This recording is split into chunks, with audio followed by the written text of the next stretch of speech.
กฎหมายมันไม่ใช่เขียนว่าผู้ชายพาผู้หญิงไปแล้วก็ไปเป็นพรากผู้เยาว์ใครก็ได้นะครับพาไปผู้ใหญ่พาเด็กไปก็พรากผู้เยาว์หรือผู้หญิงเนี่ยอายุมากพาเด็กผู้ชายไปก็พรากผู้เยาว์นะ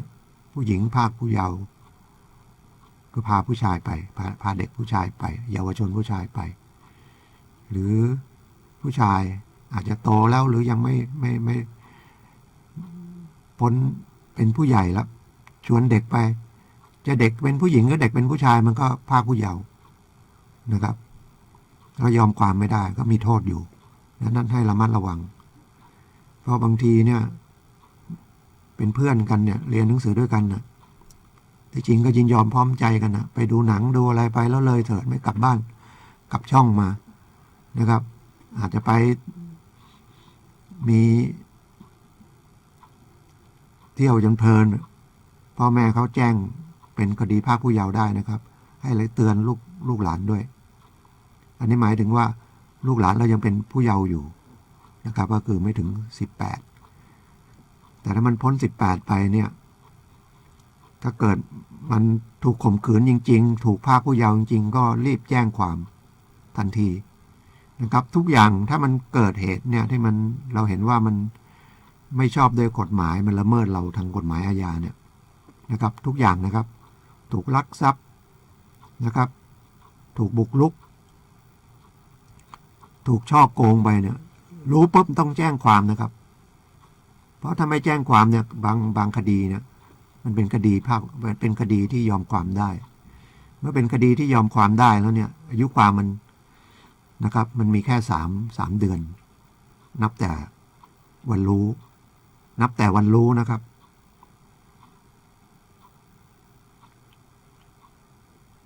ถ้าเราไม่ไปแจ้งความหรือไม่ดำเนินคดีเองก็คือจ้างทนาย ให้ทนายฟ้องร้องเอง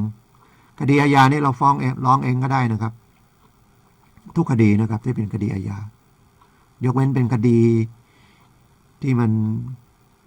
เป็นเรื่องของ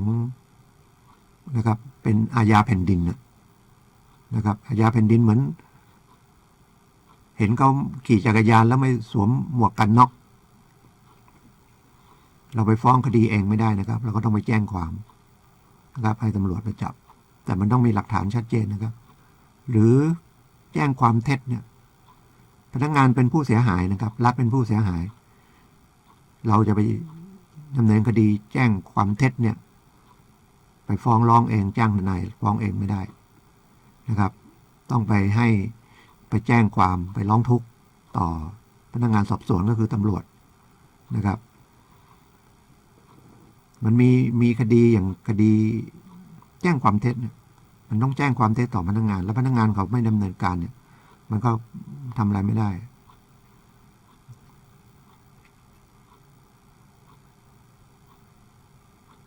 ก็พรุ่งนี้มันก็เลยเตือนนะครับต่อจากสัปดาห์ที่แล้วผมพูดคดีเรื่องอนาจารเรื่องข่มขืนนะครับแล้วก็นึกขึ้นได้ว่ามันลืมไม่ได้พูดถึงเรื่องพรากผู้เยาว์นะครับก็ให้ระมัดระวังและอันหนึ่งที่มันประเด็นเรื่องค้ำประกันนะครับมันมีในกฎหมายนะครับว่าเรายกเลิกการค้ำประกันได้นะครับอันนี้หมายถึงมันยังไม่ให้ลูกหนี้ยังไม่ได้ผิดนัดนะก็คือเราค้ำประกันละค้ำประกันไปละค้ำประกันรถค้ำประกันซื้อทีวีก็ยังผ่อนอยู่นะครับยังไม่ได้ผิดนัดนะครับแต่เราเห็นถ้าไม่ดีเนี่ยเราบอกเลิกการเป็นผู้ค้ำประกันโดยแจ้งไปที่เจ้าหนี้ได้นะครับผลก็คือหลังจากเจ้าหนี้ได้รับหนังสือว่าเราขอเลิกแล้วนะครับถ้าเกิดมันมีการเสียหายลูกหนี้ไม่ได้ส่งเงินมีการผิดนัดอะไรเนี่ยเราไม่ต้องรับผิดชอบส่งหนังสือเป็นตอบรับนะครับคือต้องให้มีการรับจากทางฝ่ายเจ้าหนี้ก่อนส่วนเขาจะยอมไม่ยอมนะกฎหมายบังคับคล้ายๆกฎหมายก็บอกเป็นผลละแต่ที่ผ่านมาไม่ยกเลิกนะครับถ้ามันเสียหายก่อนที่เราบอกยกเลิกเนี่ยไม่มีผลนะครับ แต่หลังจากที่เขารับหนังสือแล้วมีหลักฐานชัดเจนนะครับว่าเช่นมีการเซ็นรับจากเจ้าหนี้หรือเป็นไปรษณีย์ตอบรับแล้วก็มีเซ็นใบตอบรับกลับมาหลังจากนั้นเราก็ไม่ต้องรับภาระนะครับ แต่ต้องหมายว่าเขายังไม่ได้ดำเนินคดียังลูกหนี้ก็ยังส่งอยู่แต่เราเห็นท่าจะไม่ดีเนี่ยเราก็บอกยกเลิกไปนะครับ แต่โดยมากก็ไม่มีใครทำแล้วก็ไม่ค่อยมีใครทราบแล้วก็ไม่รู้จะทำยังไงจะยกเลิกยังไงก็เลยต้องไปรับภาระแทนลูกหนี้ซึ่งจริงๆกฎหมายนะเขาบอกว่าต้องไปทวงถามลูกหนี้นะครับให้ชำระให้เสร็จสิ้นก่อนนะครับขาดเหลือเท่าไหร่ก็ไม่เอาจากผู้ค้ำประกันกฎหมายเก่านะครับแต่เขาก็ให้เซ็นใบนะครับในค้ำประกันก็ใส่ข้อความว่ายกเว้นนะครับสิทธิ์อันเนี้ยแต่เดี๋ยวนี้สักออกมาใหม่แล้วนะครับกฎหมายค้ำประกันก็แก้ไขใหม่คือถ้าทำอย่างนี้ก็ค้ำประกันนั้นเป็นโมฆะแล้วหนังสือค้ำประกันนี่มันต้องมีหลักฐานเป็นหนังสือนะครับเรื่องจริงมันต้องปิดอากรด้วยถ้าขึ้นศาลไปเราจะฟ้องอย่างเงี้ยเจ้าหนี้ก็จะฟ้องถ้าไม่ปิดอากรมันก็ศาลก็ไม่รับฟังแต่เขาก็ขอปิดได้นะครับปิดอากรฉะนั้นการเซ็นค้ำประกันเซ็นเงินกู้หรือค้ำประกันนะครับอ่านข้อความอย่างน้อยๆให้มันมีจำนวนเงินนะครับค้ำประกันก็ควรจะมีจำนวนเงินว่ารับผิดชอบเท่าไหร่ถ้าไม่ลงไว้มันก็รับผิดชอบไม่จำกัดนะครับถ้าเราเห็นมันไม่ดีเนี่ยมันยกเลิกได้นะครับยกเลิกได้ทำยกเลิกไปนะครับแต่ว่าต้องมีหลักฐานทางนั้นทางเจ้าหนี้เซ็นรับนะครับอันนี้ก็เตือนสำหรับผู้ค้ำประกันเพราะว่ามันก็มีเคสโผล่ขึ้นมาเรื่อยๆครับไปกู้ยืมเขาก็ไม่มีอะไรเป็นหลักประกันก็ไปเซ็นค้ำประกันโดยเฉพาะการเซ็นค้ำประกันการทำงานนะครับการทำงานก็สมัยก่อนก็เดิมนะครับก็ไม่ได้ระบุว่าต้องรับผิดชอบเท่าไหร่เดี๋ยวนี้ต้องระบุนะครับว่ารับผิดชอบไม่เกินเท่าไหร่แล้วก็หนังสือค้ำประกันนั้นก็มันจะไม่มีมันจะไปเรื่อยๆนะครับถ้าค้ำประกันบุคคลทำงานนะครับผูกพันจนกว่าคนนั้นจะลาออกจากงานที่เราไปค้ำประกันกับนายจ้างเขาไว้แต่ต้องลงว่ารับผิดชอบไม่เกินเท่าไหร่นะครับสมัยก่อนเซ็นแล้วก็บางทีก็มาฟ้องร้องเกินหรือบางทีมันต้องเป็นกรณีเกี่ยวกับการทำงานนะครับประมาณเลินเล่อให้บริษัทเสียหายอย่างเงี้ยแล้วก็ไปเรียกร้องชดใช้ไม่ได้เขาก็มาเรียกผู้ค้ำประกันแต่ถ้าเขาไปทำเหตุอื่นมันไม่ใช่เกี่ยวกับงานนี่ผู้ค้ำประกันเกี่ยวกับคนทำงานนี่ไม่ถึงตัวผู้ค้ำนะครับเช่นเขาไม่มีหน้าที่ขับรถแล้วเขาไปขับรถของบริษัทนะครับอันนั้นก็ผิดเขาไปชนข้างนอกเนี่ยชนคนชนอะไรอย่างเงี้ยนะครับโดยหลักแล้วไม่ต้องรับผิดเขาไม่ได้มีหน้าที่ขับรถเลยนะครับเขามีหน้าที่ทำงานคอมพิวเตอร์อย่างเงี้ยเราถึงค้ำประกันแต่ถ้าเขาประมาทเลินเล่อเกี่ยวกับงานเอกสารเกี่ยวกับงานคอมพิวเตอร์นะครับก็แล้วก็เสียหายแล้วไม่ได้ชดใช้นะครับทางโจทย์ก็คือทางนายจ้างก็ต้องพิสูจน์ว่าเนี่ยลูกจ้างเนี่ยทำให้เสียหายนะครับแล้วก็เขาต้องไปเรียกลูกจ้างก่อนถ้าลูกจ้างหมดสภาพที่ชำระหนี้ค่าเสียหายที่ทำแต่นายจ้างได้นะครับถึงจะมาไล่กับผู้ค้ำประกันนะครับอันนี้ก็เป็นข้อฟังไว้นะครับกฎหมายบางทีก็มันว่ายากก็ยากนะครับเพราะว่ามันเยอะแต่จริงเราก็เอาง่ายๆเอารู้ไว้บ้างนะครับแล้วถ้าไม่รู้ผมก็แนะนำหลายครั้งแล้วนะครับถ้ามันมีปัญหาก็ไปที่ศาลนะครับจะมีทนายอาสานั่งอยู่ที่ศาลของสภาทนายความหรือถ้ามันเป็น กรณีไม่ไปศาลก็ไปที่สำนักงานยุติธรรมจังหวัดนะครับ หรือไปที่สำนักงานอัยการก็มีฝ่ายช่วยเหลือ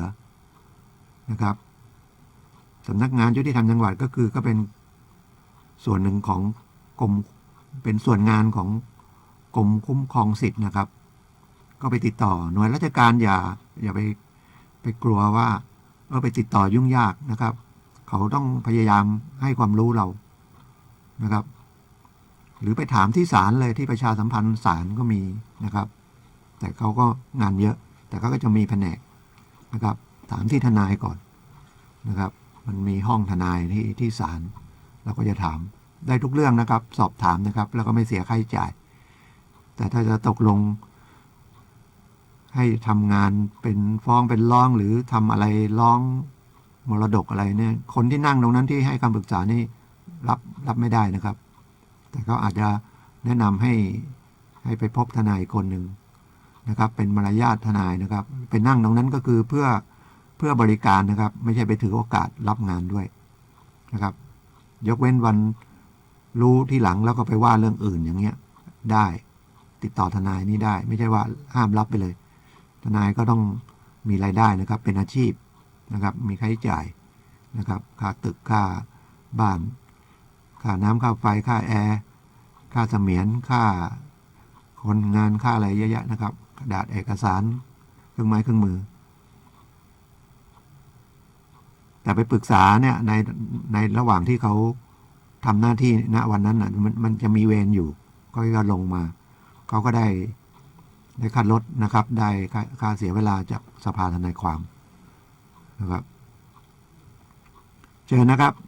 ผมออกรายการสดนะครับ FM 104.5 รายการเกี่ยวกฎหมายนะครับ053 943 691นะครับวันเสาร์นะครับ10 ถึง 11 นาฬิกานะครับถ้าไม่ได้ติดงานติดการหรือผมไม่ได้ติดงานติดการก็คงมาแต่เสาร์หน้านะครับคงอาจจะมาไม่ทันนะครับเพราะผมจะต้องไปแม่เสลียงไปสอนนะครับศักษาหลักสูตรศักษาสมาธิของสถาบันพลังจิตอานุภาพของหลวงพ่อริยังนะครับที่เรือนจำแม่เสลียงวันที่18-19นะครับวันเสาร์หน้าอาจจะงดนะครับแต่เดี๋ยวท้ายๆผมจะให้เบอร์ส่วนตัวไว้นะครับถ้ายังไงก็ติดต่อได้ก็เห็นมีคนติดต่อไปก็มี2เคสนะครับที่ติดต่อนะครับมันก็สลับกันก็ยังไงก็เคสแรกคดีและมันเป็นเหตุการณ์นะใช้คำภาษาฝรั่งก็เป็นเคสนะครับเป็นเรื่องสมรสกันนะครับจดทะเบียนสมรสกันผัวเมียแล้วก็ซื้อที่ปลูกบ้านอยู่ๆไปฝ่ายสามีไปมีภรรยาใหม่นะครับแล้วก็ทิ้งภาระไว้ให้ทางฝ่ายหญิงเนี่ยก็ส่งผ่อนบ้านกู้เงินตั้ง2 ล้านแสดงว่าบ้านหลังใหญ่นะครับเพราะว่าไม่ได้ซื้อหมู่บ้านจัดสรรแต่ถ้าหมู่บ้านจัดสรรก็คงก็50-60 บาทก็แพงละบ้านเดี๋ยวนี้2-3 ล้านก็ถามว่าจะทำยังไงดีนะครับผู้หญิงก็บอกเลิกกันไปแต่ว่าส่วนใหญ่เขาผ่อนบ้านเนี่ยเขาก็อยากจะได้ไว้แล้วก็คดีครอบครัวอย่างนี้นะครับเวลาขึ้นศาลก็ขึ้นศาลนะครับคดีครอบครัวและเยาวชนนะครับมันแยกออกมาเลยเพราะมันอ่อนไหวแล้วคดีครอบครัวเนี่ยบางทีผมไม่ค่อยอยากแนะนำนะครับเพราะว่าเขารู้กัน2 คนเนี่ยบางทีเขาดีกันเขาก็นะครับโอเคทะเลาะกันก็มาอาศัยทนายนะครับเดี๋ยวเขาดีกันอีกทนายก็แย่เลยนะแล้วก็บางทีมันเรื่องไม่จบยากนะครับก็ถามว่าลองคุยเขาว่าถ้าเขาจะออกไปก็อย่าแล้วก็ยกที่ดินอันนี้ให้แล้วเราก็ผ่อนต่อนะครับไปบันทึกแล้วก็ไปคุยกับเจ้าหนี้ถ้าเป็นธนาคารก็คุยได้บอกว่าเนี่ยเปลี่ยนตัวลูกหนี้นะครับเดิมมันเป็น2 คน ก็เหลือคนเดียวแล้วก็ที่โอนมาให้เราโอนติดจำนองนะครับโอนได้นะครับ บางท่านไม่ทราบว่าที่ดินที่เราไปจำนองเนี่ยโอนไม่ได้โอนขายก็ได้นะขายติดจำนอง แต่ถ้ามันติดจำนองธนาคารโดยมากเขาก็ให้ชำระหนี้ก่อนนะครับแต่ถ้าคนที่เข้ามาเนี่ยธนาคารเขาสอบแล้วฐานะดีเขาก็ไม่มีปัญหาเขาก็จะทำให้คนนั้นกู้ก็ได้กู้แล้วก็ทำชำระนะครับชำระหนี้แทนเราเป็นส่วนหนึ่งของการซื้อที่ดินนั้นนะครับเราก็ถ่ายถอนจำนองก็จดจำนองวันเดียวกันหมดนะครับเราก็ได้เงินส่วนที่เกินถ้าขายเกินกว่าจำนองนะครับที่เป็นหนี้อยู่ก็ได้ธนาคารทำได้ธกสก็ทำได้นะครับที่มีหนี้ทั้งหลายแล้วก็เอาที่ดินไปไว้กับธกสนะครับหรือไว้กับธนาคารอื่นจะเป็นออมสินเป็นกรุงไทยธนาคารทุกธนาคารนะครับมีอะไรไปคุยเขานะครับอย่าหลบไปเฉยๆนะครับเจ้าหนี้เขาต้องการพยายามจะแก้ไขหนี้ให้เรานะครับผ่อนไม่ไหวก็ไปคุยเขาไปปรับโครงสร้างหนี้อะไรเนี่ยถ้าหยุดไปเฉยๆเนี่ยธนาคารไม่อยากเป็นคดีความนะครับเสียค่าใช้จ่ายด้วยแล้วก็เสียภาพลักษณ์ของธนาคารแล้วก็ท่านหนี้เยอะๆเสียหายเยอะๆแบงก์ชาติเขาก็ตำหนิแล้วถ้าธนาคารทุกธนาคารเนี่ยมันก็อยู่นะครับเป็นมหาชนก็คือแสดงว่ามีการขายหุ้นในตลาดหลักทรัพย์ถ้าหนี้มันไม่ก่อให้เกิดรายได้มันเยอะ NPL มันเยอะหุ้นก็ตกภาพลักษณ์ธนาคารก็ไม่ดีคนก็ไม่อยากเอาเงินไปฝากมันจะทำให้ธนาคารก็ธุรกิจไม่ดีธนาคารไม่อยากให้มีหนี้แต่มันก็ต้องมีนะครับเพราะว่าบางทีตอนวิเคราะห์นะครับณวันนั้นเศรษฐกิจมันดีแล้วใครก็มองไม่ออกนะครับว่ามองอนาคตไปเนี่ยเศรษฐกิจมันจะเป็นยังไงอย่างเดี๋ยวนี้ทองคำเนี่ย2-3 วันนี้ขึ้นมาตั้งเยอะนะครับขึ้นมาตั้งไม่กี่วันนี้ขึ้นมา900นะครับทองคำซึ่งเดิมมันลงตอนที่คนที่ซื้อไว้20,000 กว่าลงไป18,000 19,000ถ้าใจอ่อนขายไปก็ขาดทุนเห็นนะครับเขาเก็บไว้นี่แล้วก็แนวโน้มไม่ทราบว่ามันทำไมมันจะขึ้นไปขึ้นอีกแต่จริงมันถ้ามันเทียบเป็นเงินไทยมันขึ้นเยอะนะครับขึ้นเยอะเพราะว่าเงินดอลลาร์นะครับเงินบาทมันอ่อนมัน38 บาทดอลลาร์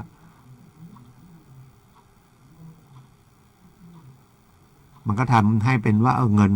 มันเป็นเงินขึ้นมาเยอะนะครับตอนนี้20,000 กว่า21,000แล้วก่อน18,000 19,000ขึ้นมา 2,000นะครับหุ้นบางตัวก็ขึ้นครับฉะนั้นเมื่อวิเคราะห์เศรษฐกิจไม่ดีนี่มันก็ต้องเสียนะครับนี่มันก็ต้องเสียแต่เปอร์เซ็นต์มันไม่ใช่ทุกแบงก์ทุกธนาคารนะครับเขาก็มีสำรองมีอะไรแล้วเมื่อนี่ไม่ก่อให้เกิดรายได้เนี่ยนะครับเขาไม่บันทึกบัญชีแล้วครับพ้น3 เดือนเนี่ยถ้าบันทึกบัญชีเขาต้องสำรองถ้าสำรองหมายถึงว่าธนาคารก็ต้องเหนื่อยต้องหาเงินมาสำรองอีกสำรองก็คือถ้านี้เสียเนี่ยธนาคารไม่เป็นไรนะครับเขาก็ต้องไม่เอาละไม่บันทึกบัญชีเป็นรายได้แต่ว่าเวลาเขามาฟ้องเราบัญชีเขายังเดินปกติเขาก็เอาบัญชี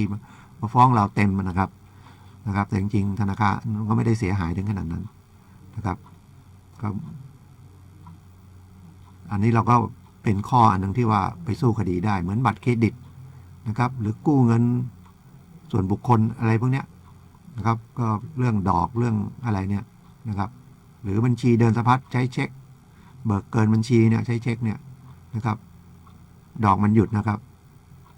สักประมาณ3 เดือนเนี่ยไม่นั้นโอ้โหเป็นเงินเบิกเกินบัญชีใช้เช็คเนี่ยดอกเบี้ยทบต้นนะครับแล้วทบเป็นเดือนมันไม่เหมือนเงินกู้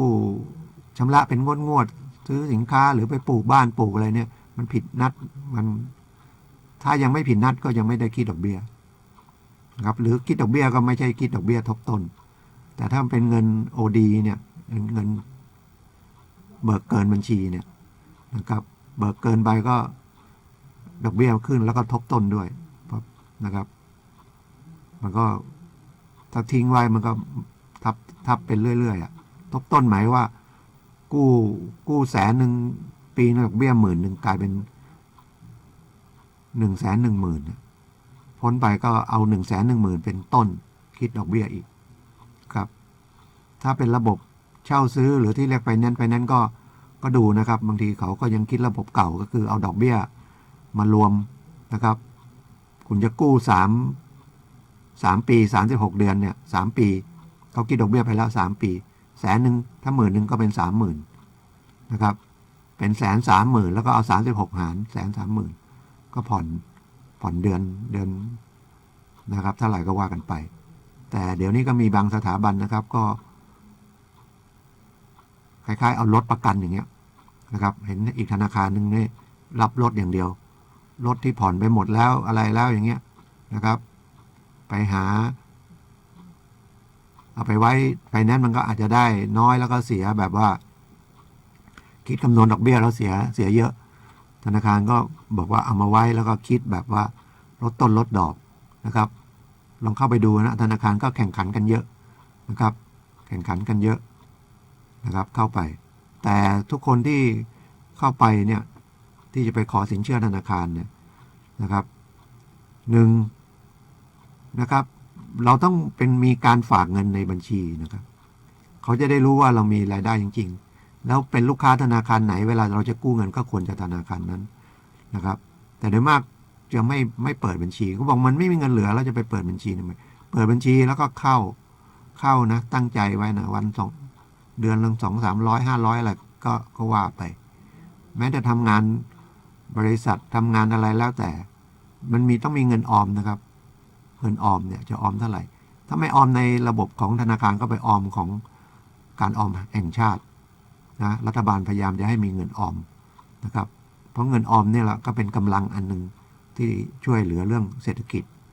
ออมไว้ธนาคารมาเอาเงินออมเนี่ยก็ไปให้พ่อค้า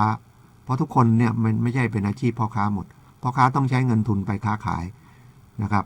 แล้วก็ผ่อนส่งแล้วก็ให้กำไรธนาคารนะครับแต่เราออมเนี่ยเราก็ได้ดอกเบี้ยนะครับหรือออมในระบบสำรองเลี้ยงชีพก็ถือเป็นเงินออมนะครับถ้าเรามีประวัติส่งดีอะไรดีเนี่ยเงินออมไม่รู้ให้กู้ได้เปล่าไม่แน่ใจนะครับแต่ส่วนใหญ่จะกู้อย่างเดียวนะครับแล้วพอถามว่าออมไม่มีออมแล้วเขาจะกู้เขาก็จะคำนวณนะครับธนาคารก็คำนวณจากเงินเหลือรายได้หักค่าใช้จ่ายแล้วก็เหลือประมาณเท่าไหร่เหลือพอที่จะส่งได้นะครับก็เอามาคำนวณว่าควรจะได้แค่นี้ไม่ใช่ดูหลักทรัพย์อย่างเดียวนะครับบางอย่างถ้าได้ก็อาจจะใช้คนค้ำประกันหรืออาจจะถ้าเป็นอาชีพที่มั่นคงนะครับไม่ต้องอย่างเป็นแพทย์เป็นทันตแพทย์อย่างเงี้ยนะครับเป็นภาคษาเนี่ยบางทีก็เซ็นเลยเพราะว่าถือว่ามีนะครับความรับผิดชอบสูงแล้วก็มีรายได้สูงก็กู้แต่ถ้าคนปกติเนี่ยนะครับก็ต้องมีหลักประกันอย่างอื่นมาเติมด้วยแต่จะไปใช้หลักแบบว่าที่ดินเยอะได้เยอะเนี่ยไม่ใช่นะครับที่ดินมีค่ามากแล้วก็จะกู้ได้มากเนี่ยถ้าทำอย่างนี้นะครับมันจะเป็นหนี้เสียก็ต้องดูโครงการก่อนว่าเงินที่เราจะเอาไปเนี่ยนะครับเอาจากธนาคารไปเนี่ยมันเป็นยังไงมันจะมีผลตอบแทนกลับมาไหมมีเสี่ยงอะไรขนาดไหนธนาคารก็จะช่วยวิเคราะห์เรานะครับแล้วก็ถึงจะให้กู้ถ้าให้กู้น้อยมันก็ไม่พอเดี๋ยวเราก็ต้องไปกู้ที่อื่นอีกเจ้าหนี้ควรเป็นเจ้าหนี้คนเดียวนะครับเพราะว่าการส่งมันจะน้อยกว่ามันจะเบากว่าแล้วมีอะไรก็แก้ไขง่ายนะครับถ้าเอาเจ้าหนี้หลายเจ้าหนี้ก็กู้อันนี้ใช้อันนู้นกู้อันนู้นใช้อันนี้ก็เดี๋ยวก็พอกขึ้นมาฉะนั้นระมัดระวังนะครับปรึกษาธนาคารนะครับปรึกษาธนาคารนะครับมันก็เกี่ยวพันกับเกี่ยวกฎหมายนะครับแล้วก็เรื่องรายได้เรื่องอะไรแล้วก็ถ้าถูกฟ้องร้องถูกดำเนินคดีนะถ้าเป็นคดีแพ่งเรื่องเงินกู้เรื่องค้ำประกันอะไรเนี่ยนะครับถ้าเรามันไม่มีจริงๆเขาเจ้าหนี้เขาก็ไม่รู้จะทำไงถ้าเกินล้านขึ้นไปล้านหนึ่งขึ้นไปบุคคลธรรมดาเนี่ยก็อาจจะโดนฟ้องล้มละลายแล้วถ้าเป็นข้าราชการถ้าเป็นบุคคลล้มละลายเนี่ยมันไม่มีคุณสมบัติที่จะเป็นข้าราชการได้ก็คือก็ต้องออกจากงานนะครับ ออกจากงานก็ยิ่งลำบากใหญ่ไม่มีรายได้นะครับ ก็อีกเรื่องหนึ่งนะครับ ก็ตอนนี้ก็เรื่องรัฐธรรมนูญว่าเสร็จแล้วเนาะฉบับที่20ในกำลังจะประชาพิจารณ์แต่ว่าตอนแรกว่าจะส่งให้ที่บ้านทุกเหมือนสมัยก่อน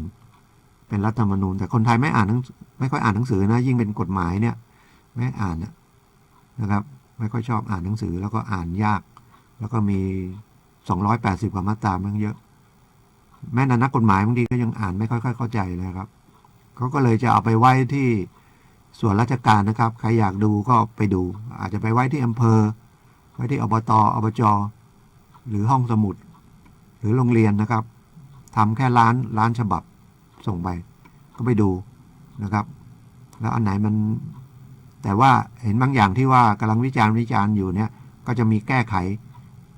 อีกหลายมาตรานะครับแก้ไขแต่เลือกตั้งเนี่ยเป็นบัตรใบเดียวอยู่แล้วนะครับแล้วก็ระบบนับคะแนนก็ว่ากันใหม่นะครับก็ต้องศึกษาจริงๆประชาธิปไตยหรือไม่ประชาธิปไตยถ้านะครับถ้าผู้ปกครองผู้มีอำนาจในการปกครองบ้านเมืองเนี่ยครับปกครองบ้านเมืองเลยนะครับทำให้บ้านเมืองมีความสุขเนี่ยก็คือต้องเป็นคนมีศีลมีธรรมนะครับไม่ใช่คนที่จะมาเอาประโยชน์จากแผ่นดินถ้ามาเอาประโยชน์จากแผ่นดินก็ร้อนเป็นไฟนะครับร้อนเป็นไฟจะใช้ระบบยังไงก็ไม่มีความสุขจะเป็นคอมมิวนิสต์จะเป็นประชาธิปไตยหรือเป็นกึ่งประชาธิปไตยหรือเป็นอย่างคณะปฏิวัติปัจจุบันนี้ยังไงก็แล้วแต่นะครับคนที่จะถูกปกครองเนี่ยก็คือทุกคนจะเป็นทหารตำรวจก็ถือเป็นประชาชนไม่ใช่ทหารนอกนะครับตำรวจอยู่นอกไม่ใช่ประชาชนไม่ใช่ในอันนึงเลยในนั่นอันนั้นมันเป็นอาชีพประชาชนก็ควรต้องรู้เรื่องกฎหมายบ้างรู้เกี่ยวกับการปกครองบ้างนะครับรู้ว่าเศรษฐกิจมันไปทางไหนมาทางไหนเราได้เตรียมตัวระวัดระวังรวมทั้งสิ่งแวดล้อมเนี่ยไปทางไหนแล้วก็ช่วยกันสอดส่องดูแลนะครับกระทบเราทั้งนั้นนะครับยิ่งเดี๋ยวนี้โลกมันแคบนะครับคนมันเยอะขึ้นระบบสื่อสารมันไวนะครับเราก็เสียเวลาไปเสียเงินเสียทองไปกับบางอย่างที่มันไร้สาระเยอะทีวีก็มีเป็นหลายร้อยช่องเลยเพราะมันผ่านดาวเทียมนะดูผ่านจานดาวเทียมเป็นหลักๆก็24ช่องดูกันไม่หวัดไม่ไหวนะครับแล้วก็ไม่ค่อยมีเป็นรายการสร้างสรรค์หาดูยากนะครับจะเป็นเรื่องอะไรเรื่องเพ้อฝันนะครับเป็นลูกจ้างได้กลายเป็นลูกเจ้าของมรดกเป็นคนสวยคนงามมันก็แย่งกันอะไรอย่างเงี้ยนะครับทะเลาะตบตีกันเป็นเรื่องชู้เรื่องสาวอะไรเงี้ยมันก็ไม่ใช่เรื่องดีๆเนี่ยหาดูยากนะครับระบบไหนก็ได้นะครับถ้าคนที่ได้มีอำนาจที่เรามอบอำนาจจริงๆเป็นทุกคนที่ขึ้นมาปกครองเราเนี่ยเรามอบให้เขานะครับมอบให้เขามาดูแลความสงบของสังคมของบ้านเมืองไม่ใช่มาอำนาจมาสั่งเราทำนู่นทำนี่นะครับมากดขี่เราอันนั้นไม่ใช่นะครับถ้าไม่ดีเราก็เลือกใหม่นะครับเลือกใหม่เมื่อเขาครบเราก็ไม่เอาก็คัดไปเรื่อยนะครับแต่ถ้าคนที่เขาจะอยู่กับยาวๆมันต้องมีใจที่จะรักนะครับที่จะให้ความสุขนะครับกับประเทศชาติเนี่ยถ้าให้ความสุขกับประเทศชาติเนี่ยนะครับก็ต้องใช้สติปัญญาใช้สมองใช้ความซื่อสัตย์ใช้ประสบการณ์ใช้สารพัดเพราะมันเศรษฐกิจมันก็ไม่ใช่ง่ายๆเหมือนสมัยก่อนนะครับแข่งขันกันสูงนะครับแล้วเดี๋ยวนี้เปิดประเทศเป็น AAC นะครับคนก็เยอะแล้วก็เคลื่อนไหวได้เราจะไปทำงานเมืองนอกไปทำงานลาวนะครับเขมรอะไรก็ได้เขมรมาทำงานบ้านเราก็ได้นะครับแต่ภาษาเราจะได้ไม่ได้นะไปทำงานสิงคโปร์ก็ได้ภาษาอังกฤษเราได้ไหมนะครับไปทางอินโดนีเซีย มันออกเอานอกไปแต่ว่ามันก็ได้นะครับทางนู้นก็จะมาทางเรา เพราะคนไทยเนี่ยบางทีเก่งนะครับแต่ภาษาอังกฤษการสื่อสารเนี่ยอย่างน้อยนะครับถ้าน้อยเนี่ยมันก็โอกาสไปยากดังนั้นมันต้องรุ่นใหม่เนี่ยต้องสื่อสารภาษานะครับอย่างน้อยก็ภาษาอังกฤษครับแล้วก็ภาษาอีกภาษาหนึ่งก็ประเทศที่เราจะไปนะครับไปญี่ปุ่นเราก็ต้องรู้ภาษาญี่ปุ่นด้วยนอกภาษาอังกฤษครับก็ถ้ามีความรับผิดชอบเหมือนญี่ปุ่นเนี่ยอย่างเมื่อวานนี้เห็นข่าวก็รู้สึกนะครับเป็นรัฐมนตรีหรือเป็นยังไงยังหนุ่มอยู่แล้วไปมีปัญหาครอบครัวจริงๆก็คือธรรมชาติของผู้ชายนะครับอันนี้เป็นผู้ชายไปมีภรรยาน้อยมีกิ๊กเขาสำนึกได้เขาก็ลาออกจากหน้าที่เขาบอกเขาไม่สมควรที่จะทำหน้าที่นี้คนไทยไม่มีนะครับคนไทยที่จะบอกฉันทำไม่ดีขอลาออกจะน้อยมากนะครับทำไงถึงจะฝึกหรือว่าให้เห็นว่านะครับความรับผิดชอบเนี่ยมันสูงนะครับแต่ส่วนใหญ่ที่ผ่านมาเนี่ยมันถึงจะมีการปฏิวัติรัฐประหารมาตลอดเลยนะครับมันรัฐธรรมนูญชั่วคราวขึ้นมาก็คือหมายว่าช่วงนั้นแหละมีการปกครองที่ไม่ใช่ว่ามีการเลือกตั้งนะครับแต่ก็ต้องมีรัฐธรรมนูญไม่นั้นมันปกครองโดยอะไรไม่ได้ปกครองโดยระบบนิติรัฐก็คือใช้รัฐธรรมนูญในการปกครองประเทศแต่มันมาโดยประชาชนหรือว่ามาโดยผู้มีอำนาจณขณะนั้นโดยมากก็ต้องเป็นทหารนะครับตำรวจเคยจะปฏิวัติก็ไม่สำเร็จหรือทหารเรือจะปฏิวัติก็ไม่สำเร็จนะโดยมากก็เป็นกองทัพบกนะครับมันเป็นธรรมเนียมเพราะว่าฉบับแรกนะครับก็เกิดจากการปฏิวัตินั่นนะเดิมมันไม่มีรัฐธรรมนูญนะปกครองโดยสมบูรณาญาสิทธิราชปกครองโดยพระมหากษัตริย์รัชกาลที่7นั่นนะครับตอนหลังก็โดนนะครับพวกที่ไปเรียนหนังสือเรียนเลยนะครับแล้วก็ขอพระราชทานขอว่าปกครองเป็นประชาธิปไตยเอาประชาชนเป็นใหญ่นะครับรัชกาลที่7นั่นนะเริ่ม2475ก็บอกว่าได้แต่รัฐธรรมนูญนี่จะมอบอำนาจปกครองให้มอบให้ประชาชนนะไม่ใช่มอบให้กลุ่มหนึ่งกลุ่มใดนะครับแล้วก็เป็นนะครับรัฐธรรมนูญฉบับแรกแต่อันนั้นยังไม่เรียกรัฐธรรมนูญนั้นเรียกพระราชบัญญัติธรรมนูญปกครองแผ่นดินสยามชั่วคราวพศ2475แล้วก็ฉบับที่2ถึงจะเป็นรัฐธรรมนูญแห่งราชอาณาจักรสยาม2475แล้วหลังๆก็เป็นรัฐธรรมนูญหมดนะครับก็รายการกฎหมายนะครับเดี๋ยวจะฟังแล้วคุยเรื่องอะไรทำไมคุยไปเรื่อยนะครับผมทนายสุรชัยนะครับออกรายการกฎหมายที่ FM 104.5นะครับวัดไฝหินนะครับ0539436691นะครับเมื่อกี้ก็คุยก็เลยเถิดมาถึงนี่นะครับอันนั้นถ้าเขาตกลงกันได้ที่ว่า2คนภรรยานั่นน่ะสามีแล้วก็สามีไปมีภรรยาน้อยนะถ้าก็ยอมโอนให้ก็ไปทำแก้ไขเรื่องจำนองอะไรพวกนั้นก็โอเคเราผ่อนหมดก็เป็นของเราก็น่าจะจบนะครับแต่มีอีกเรื่องหนึ่งผู้ชายนะครับก็อายุ60กว่าละนะครับเกษียณแล้วก็ได้มีเงินอยู่ก้อนหนึ่งแล้วก็นะครับทำงานที่ต่างประเทศนะที่อินเดียอะไรเงี้ยแล้วก็กลับมานะครับไปได้ภรรยานะครับก็ไปปลูกบ้านเอาเงินเนี่ยไปปลูกบ้านในที่ดินของภรรยานะครับเนี่ยแถวๆบ้านเราเนี่ยนะครับจังหวัดทางบ้านทางภาคเหนือเนี่ยนะครับแล้วก็เห็นว่ามีเงินมีทองมาตั้ง200 บาทสะสมไว้ตอนทำงานไปปาเงินทอง200 บาทนั้นก็ไม่รู้ยังไงสูญหายก็ว่าภรรยาเอาไปนะครับแล้วตอนนี้ไม่ได้จดทะเบียนนะครับก็ไล่ผู้ชายนี่ออกจากบ้านนะครับบอกไม่ให้เป็นผัวละ ไล่ออกอันนี้จะทำยังไงอันนี้ก็บอกออกมาแล้วไอ้ที่ฉันเสียไปเนี่ยรวมทั้งเงินปลูกบ้านเนี่ยขอบางส่วนได้ไหมนะครับออกมาฉันก็หมดไปกับเธอหมดละนะครับออกมาจะทำมาหากินอะไร ก็ขอปันมาไว้เลี้ยงชีวิตมั่งได้ไหมเนี่ยยังมีปัญหาอยู่นะครับก็โทรมาคุยก็บอกลองไปดูก่อนนะถ้ามันจริงๆไม่ได้ก็ต้องอาศัยศาลทั้งนั้น เพราะไม่รู้จะไปพึ่งไหนศาลหมายถึงศาลยุติธรรมนะครับไม่ใช่ศาลเจ้านะไม่ใช่ไปไหว้เจ้าถ้าได้แล้วแก้บนไหว้ได้นะครับแก้บนได้ถ้ามันดีแต่จริงๆก็ต้องอาศัยศาลแต่ไม่ใช่ว่าใช้บังคับนะครับก็ใช้ให้ศาลชี้ออกมาว่ามันจะได้ยังไงนะครับอันหนึ่งก็ ผู้ชายจดทะเบียนสมรสก็ร่างสร้างตัวมา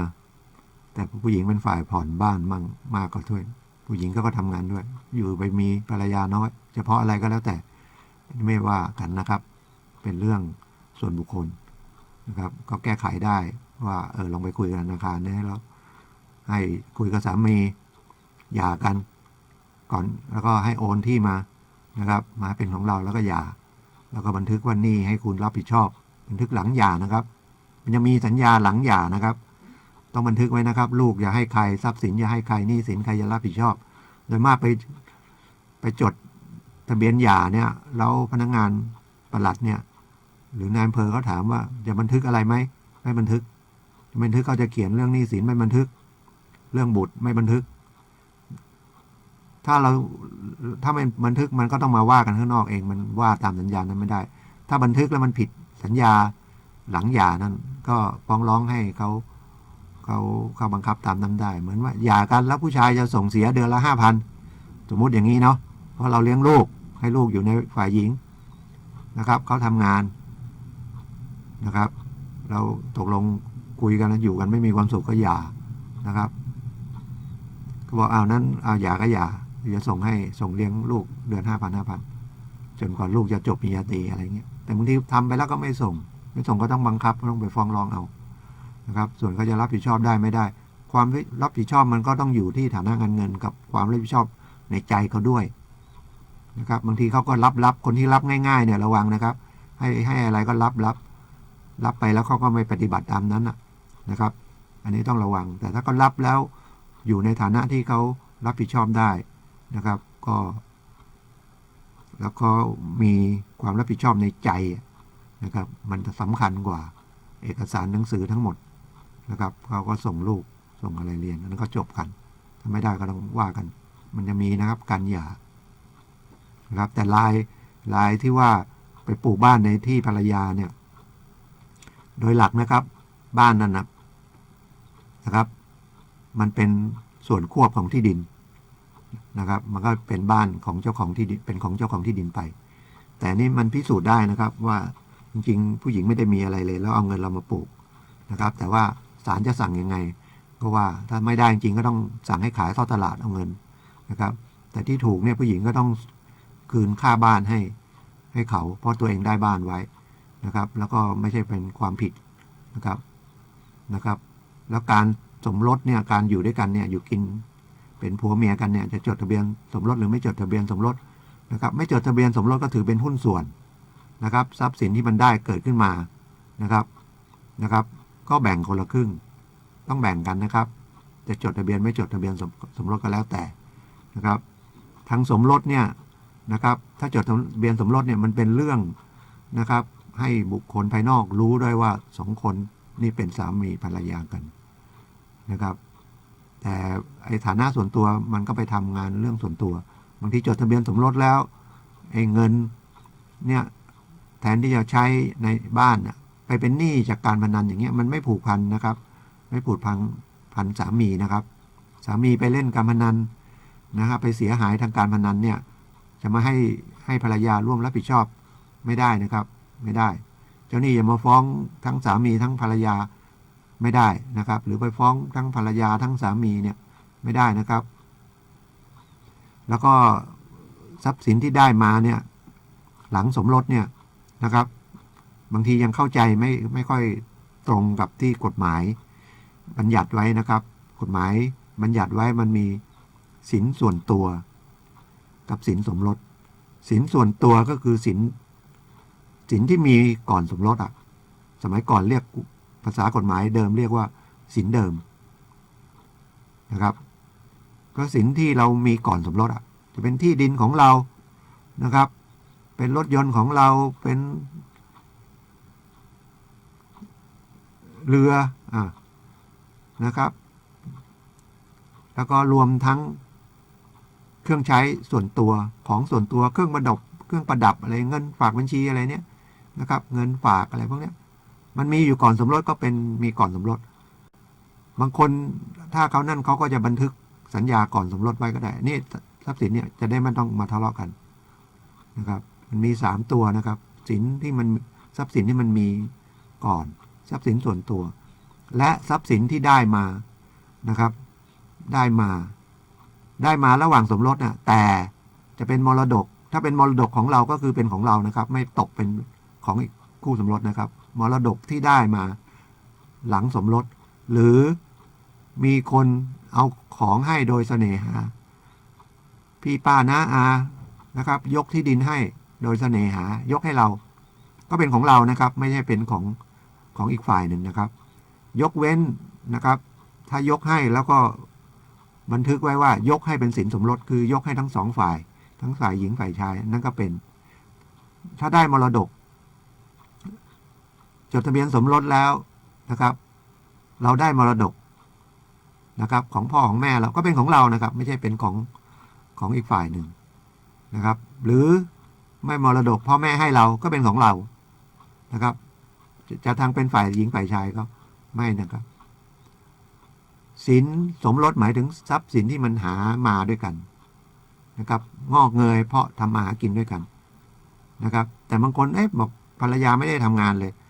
เงินเดือนที่คุณได้ทุกเดือนน่ะถ้าเป็นฝ่ายชายเป็นสินสมรสนะครับหรือดอกเบี้ยของสินเดิมก็เป็นสินสมรสนะครับอันนี้ก็รายละเอียดก็ต้องถ้ามันจะเป็นสินสมรสหรือไม่เป็นสินสมรสก็นะครับมีปัญหาก็ต้องอย่างว่านะครับก็ต้องปรึกษาผู้รู้นะครับแต่ย้ำชัดๆเลยนะครับมรดกที่เราได้มา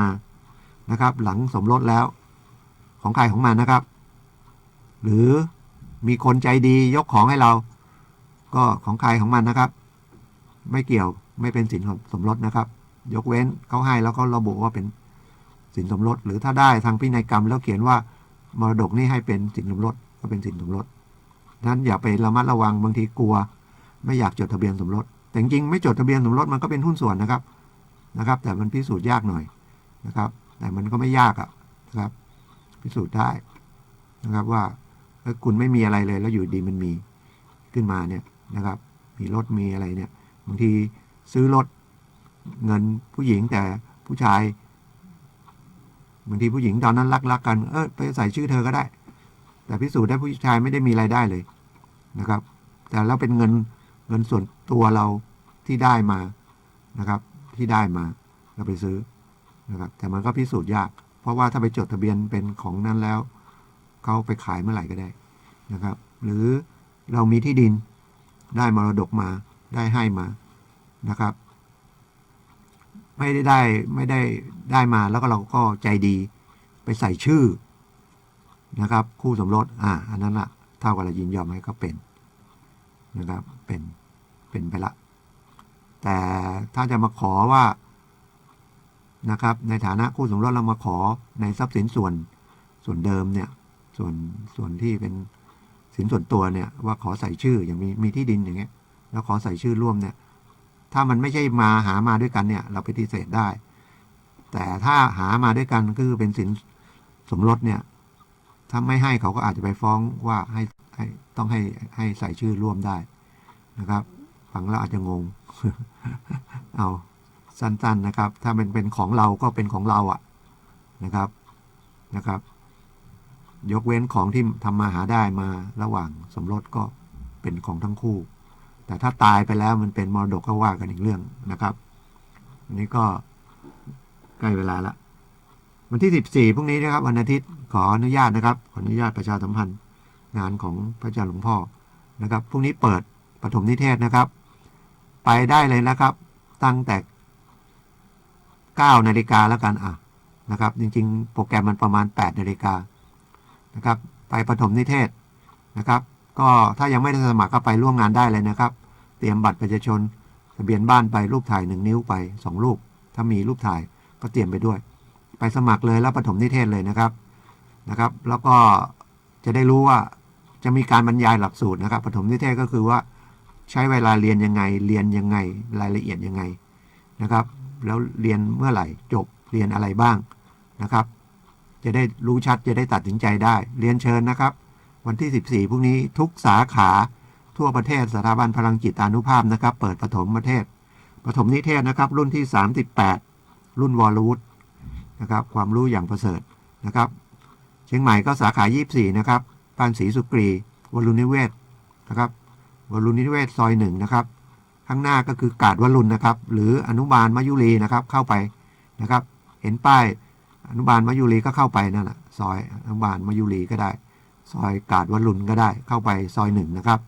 แล้วจะมีป้ายบอกนะครับเข้าไปทัก200 เมตรนะครับอยู่ขวามือนะครับก็เป็นสาขา24บ้านศรีสุกรีนะครับก็เป็นตำบลแม่เหี่ยนะครับเป็นแม่เหี่ยก็ก่อนสำนักงานขนส่งนะครับที่จดทะเบียนหรือก่อนบิ๊กซีแม่เหี่ยนะครับหรือก็ใกล้ๆเทศบาลแม่เหี่ยนะครับก็ถามแถวนั้นก็น่าจะรู้ไม่รู้ก็โทรถามผมก็ได้นะครับเอาให้เบอร์เลยนะเดี๋ยวลืมจดไว้นะครับ0896355649การเรียนไม่มีค่าใช้จ่ายนะครับแล้วก็ไม่ต้องแต่งชุดขาวทั้งชุดก็ได้นะครับแต่งตามสบายสุภาพเรียบร้อยหน่อยนะครับอย่านุ่งขาสั้นกระโปรงสั้นไปนะเดี๋ยวไปนั่งสมาธิลำบากนะครับก็เรียนเชิญนะครับลำพูนก็บ้านสวนพรพนานะครับติดต่อได้ที่บ้านสวนพรพนานะครับศรีบัวบานนะครับบ้านศรีบัวบานเข้าไปมีป้ายบอกนะครับก็ลำปางมีหมดเชียงรายเลยมีหมดนะครับเรียนเชิญนะครับสมาธิของสถาบันพลังจิตานุภาพของพระอาจารย์หลวงพ่อนะครับก็สัปดาห์หน้าอาจจะไม่ได้เข้ามาเพราะว่าผมไปสอนที่แม่เสลียงนะครับก็วันนี้ก็ขอบคุณนะครับขอบคุณทุกท่านที่รับฟังนะครับพบกับผมใหม่นะครับวันเสาร์หน้านะครับ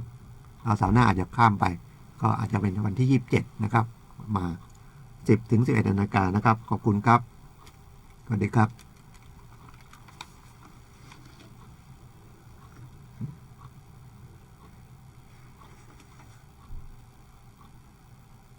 อืม